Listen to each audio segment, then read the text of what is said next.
Thank you, Madam President. Dear colleagues, dear members of the Standing Committee, let me first say that I'm honored to have received your confidence to be Treasurer of the Assembly. It's a duty I take very seriously. Today, I will present the final summary for the past year and outline the priorities and considerations for our upcoming budget. Our financial year 2022 and 2023 was audited, as the President stated, by Deloitte, resulting in a clear audit opinion, which is a good news. The auditor has pursued both a financial audit and a performance audit, which has not given rise to any significant concerns or critical comments. This is a reassuring indication of sound financial management amidst difficult circumstances, such as inflation and currency fluctuations. However, we are facing a significant challenge: the absence of contributions from the Russian Federation, accounting for a 6% budget shortfall.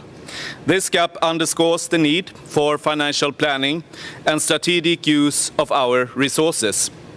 The auditor notes, as also President stated, that wages of OSCE staff in general are lower than in other similar international organizations, an issue that needs to be addressed in order to retain staff of the International Secretariat.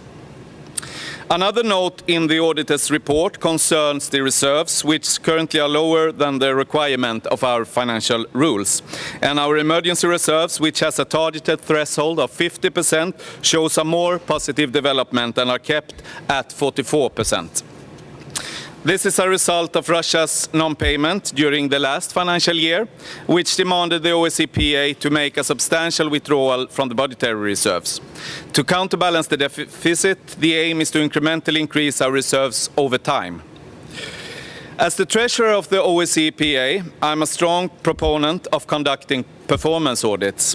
They are an indispensable instrument to evaluate operational efficiency and ensure continued improvement of our common organization. In line with recommendations of the Vancouver Declaration, I have initiated amendment of the OSCE financial regulations mandating annual financial and performance audits together. The changes were approved by our Bureau in January and has been adopted to our financial rules. Repeated performance audits will focus on different aspects of organizational efficiency and financial management on a rotational basis. The initiative will ensure that our practices align with international standards and adapt to evolving challenges. However, the Russian Federation's decision to not honor their financial commitments to the Parliamentary Assembly has taken a heavy toll on our finances.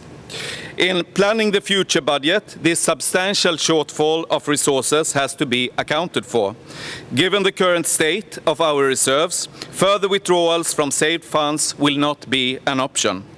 A long-term solution is needed here, which takes measure to cover the shortfall of income and ensures that core structures continue to function. In accordance with this, it is my commitment as Treasurer to develop a budget in balance in the best interest of our common assembly.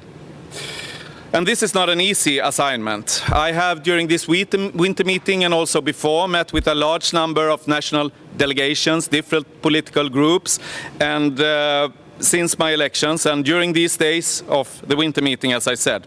And from your input and comments, I have understood that there are quite different stances on how we shall proceed. So this will be also a challenge, but I think we can solve it together if we take common responsibility for our assembly in difficult times. My duty as Treasurer is to ensure that a budget receives a consensus -1 support in Bucharest. This is needed, the consensus -1. If not, then we don't have a budget. So this is really important to keep in mind. And this means finding the middle ground which accommodates the different positions in a way that is acceptable to all member states and reflect the will of the Assembly. A number of delegations have made clear to me that they will not be willing to increase the national contribution to compensate for the total amount of Russia's non-payment. However, a slight increase should be considered to counter the inflation and the need for adjustment of wages, which we addressed already in Vancouver. A compromise solution along these lines would ensure the functionality of our base structure in the organization. The signal that I have received is also that increased financial commitments has to be balanced with structural reforms and rigorous analysis of our expenses to account for the shortfall of budgetary funds due to Russia's non-payments. Visible demonstrations of increased cost efficiency will also serve to motivate any increase of contributions to the OSCE from our national parliaments. On a more general level, priorities are clear. The election observations, activities of the working groups, committees and special representatives. The future budget will reflect the need to support the increased frequency and participation in election observation missions, which is the crown jewel of our organization, including the crucial support for Ukraine through our newly formed parliamentary support team. And on a last note, let me express that the support from national delegation is invaluable. Whether through seconding personnel, hosting events or extra budgetary contributions, every effort strengthens our collective mission. As Treasurer, it is my mission to listen now to your thoughts and positions and to develop a budget proposal which reflects the will of the Assembly as a whole.